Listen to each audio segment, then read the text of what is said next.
बिस्मिल्लाहिर्रहमानिर्रहीम। ये पेशकश रूहानी यूनिवर्सिटी पाकिस्तान के प्लेटफॉर्म से की जा रही है। आज की इस मालूमाती और वजाहती नशस्त में खुश आमदीद। आज हम जिस मौजू पर बात करने जा रहे हैं ना, वो तसव्वुफ़ और रूहानियत की दुनिया का एक बेहद दिलचस्प और अहम पहलू है।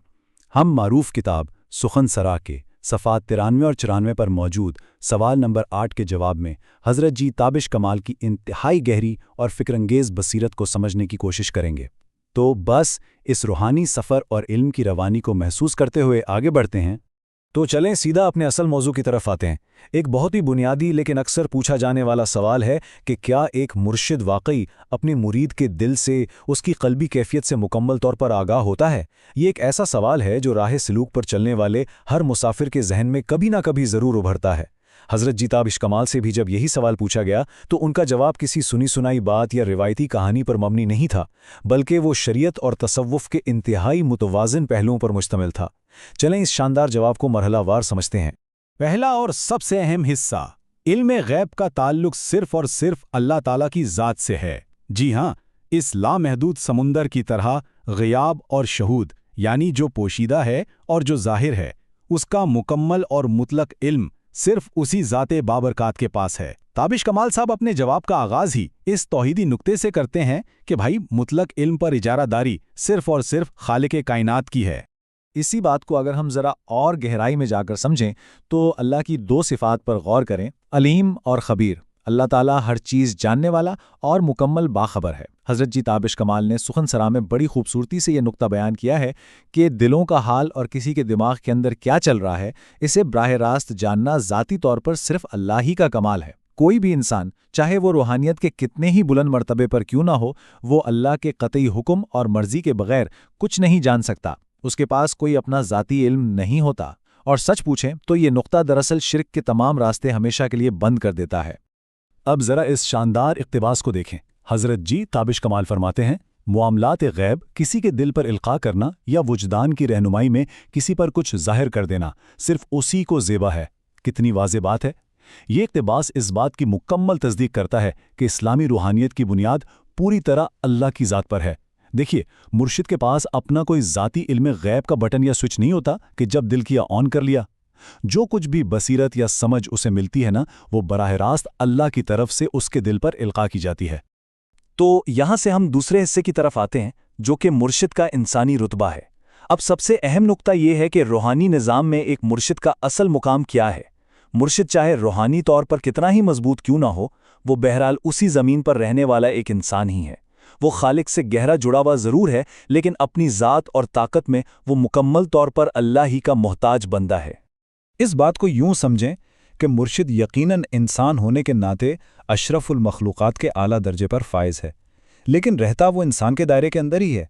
हज़रत जी ताबिश कमाल सख्ती से इस आम गलत फहमी को दूर करते हैं कि मुर्शिद कोई ऐसी खुदाई हस्ती है जो अपने इरादे से सब कुछ कर सकती है। बिल्कुल नहीं।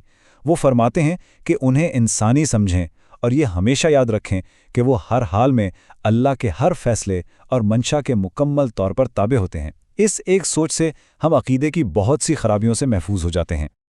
अब चलते हैं तीसरे हिस्से की तरफ, अताए इलाही, यानी मुर्शद के लिए वो खास बसीरत। अगर मुर्शद इंसान है तो फिर उसके पास वो खास नज़र या फिरासत आती कहाँ से है जो उसे आम इंसानों से मुमताज़ करती है? बिल्कुल वैसे ही जैसे एक रोशनी बादलों को चीर कर ज़मीन पर पड़ती है, अल्लाह ताला आसमान से अपने किसी खास बंदे को किसी खास मकसद के लिए एक बसीरत और विजदान की रोशनी अता फरमाता है। अब यहाँ जो चीज़ वाकई बहुत ही दिलचस्प है वो ये लफ्ज़ अता है। अता का मतलब है बख्शिश या कोई ऐसा तोहफ़ा जो आपकी ज़ाती मिल्कियत नहीं होता बल्कि किसी की तरफ से दिया गया होता है। ताबिश कमाल साहब वाज़िया करते हैं कि अल्लाह ताला अपनी मर्ज़ी का मालिक है। वो चाहे तो अपनी मारूफ सिफ़ात में से किसी सिर्फ़ का अक्स अपने बंदे पर डाल दे। ये कोई इल्म गैब नहीं है, बल्कि ये एक इलाही राज है जो वो अपने चुने हुए बंदे के दिल पर ज़ाहिर करता है। और ये अता इसलिए हरगिज़ नहीं दी जाती कि वो कोई करिश्मा या जादू दिखाए, बल्कि इस रोशनी का एक बाकायदा बहुत ख़ास मकसद होता है। चौथा हिस्सा, क़ल्ब सकीम और क़ल्ब सलीम, यानी बीमार और सेहतमंद दिल। तो वो बाकायदा मकसद क्या है? यहाँ एक रूहानी तबीब यानी रूहानी डॉक्टर की मिसाल सामने आती है। मुर्शिद का काम बिल्कुल ऐसा ही है जैसे साफ और शफाफ पानी पत्थरों के ऊपर से गुजरकर उन्हें मुसलसल धोता है। اللہ تعالیٰ مرشد کو یہ خاص بصیرت محض اس لیے عطا کرتا ہے تاکہ وہ پاس آنے والے طالب علموں یعنی مریدوں کے دلوں کی حالت کو جان سکے۔ سوچئے، اگر ایک ڈاکٹر کو بیماری کا ہی علم نہ ہو تو وہ بھلا علاج کیسے کرے گا؟ یہ موازنہ بڑی خوبصورتی سے اس بات کو واضح کرتا ہے کہ مرشد دراصل کس چیز کو پرکھ رہا ہوتا ہے۔ یہاں دو طرح کے دلوں کا ذکر کیا گیا ہے۔ پہلا ہے قلب سقیم یعنی بیمار دل، جس میں دنیاوی آلائشیں، حسد اور روحانی کمزوریاں بھری ہوئی ہوں، اور دوسرا ہے قلب سلیم یعنی بالکل صاف، شفاف اور صحت مند دل۔ حضرت جی فرماتے ہیں کہ مرشد کو اللہ کی طرف سے یہ نور فراست صرف اس لیے ملتا ہے تاکہ اسے معلوم ہو سکے کہ طالب کا دل کتنا بیمار ہے اور اسے کس حد تک پاکیزہ کرنے کی ضرورت ہے۔ ظاہر ہے صحیح تشخیص کے بغیر کسی بھی روحانی علاج کی شروعات ہو ہی نہیں سکتی۔ اور اب ہم پہنچتے ہیں 5ویں اور آخری حصے پر، روحانی تربیت کی ضرورت۔ ایک مرید کے دل کو زندگی بخشنے کے لیے شیخ کی صحبت اور روحانی تربیت کس قدر ناگزیر ہے۔ صفحہ 94 کا یہ بنیادی پیغام ہے کہ مرشد کو جو وجدان اور علم عطا ہوتا ہے نا، وہ محض اس کی بزرگی کا روب جمانے کے لیے نہیں ہوتا، بلکہ یہ تربیت نفس یعنی سالک کو سیدھا راستہ دکھانے کے لیے ایک انتہائی عملی اور ضروری اوزار ہے۔ آئیے دیکھتے ہیں کہ روحانی تربیت یا اصلاح نفس کے یہ 3 بنیادی مراحل آگے کیسے بڑھتے ہیں۔ پہلا قدم، اللہ کی طرف سے مرشد کو بصیرت عطا کی جاتی ہے۔ دوسرا قدم، مرشد اس بصیرت کی روشنی میں مرید کے دل کی بیماری اور کیفیت کی تشخیص کرتا ہے۔ اور پھر تیسرا اور سب سے اہم قدم، مرشد اللہ کے نام یعنی ذکر کی دوا استعمال کرواتا ہے۔ یہ ایک مکمل باقاعدہ سائنس ہے جس کی مدد سے مرشد قلب سقیم کو قلب سلیم میں بدلنے کی محنت کرتا ہے۔ اس پوری شاندار بحث کا خلاصہ یہ ہے کہ ذرا سوچیں، اگر ایک مرشد اپنے مریدین کی قلبی حالت اور ذہنی کیفیت سے واقف ہی نہ ہو تو ان کی روحانی تربیت کی ذمہ داری نبھانا اس کے لیے کیسے ممکن ہے؟ یہ تو بالکل ناممکن ہے۔ اور ساتھ ہی ہمیں یہ عقیدہ ایک بار پھر یاد دلایا گیا ہے کہ اس سارے معاملے کا، اس ساری بصیرت کا انحصار صرف اور صرف اللہ کے حکم اور اس کی عطا پر ہے۔ مرشد کا یہ شعور خالصتاً اللہ کا دیا ہوا ایک خوبصورت تحفہ ہے جس کا مقصد صرف اور صرف شاگرد کی بھلائی اور شفا ہے۔ اب ہم اس معلوماتی نشست کے بالکل اختتام پر پہنچ چکے ہیں۔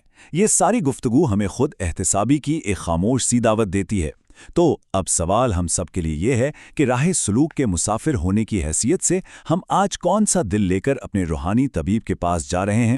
کیا وہ دل ابھی تک بیماریوں کا شکار ہے یا ہم پورے صدق کے دل سے اسے شفا یاب کروانے کے لیے تیار ہیں؟ اس سوال پر ضرور غور کیجیے گا۔ امید ہے کہ آج کی اس وضاحتی گفتگو نے سخن سرا کے اس گہرے روحانی موضوع کو سمجھنے میں بہت مدد کی ہوگی۔ اس تعلیمی اور روحانی سفر میں ساتھ جڑے رہنے کا بہت بہت شکریہ۔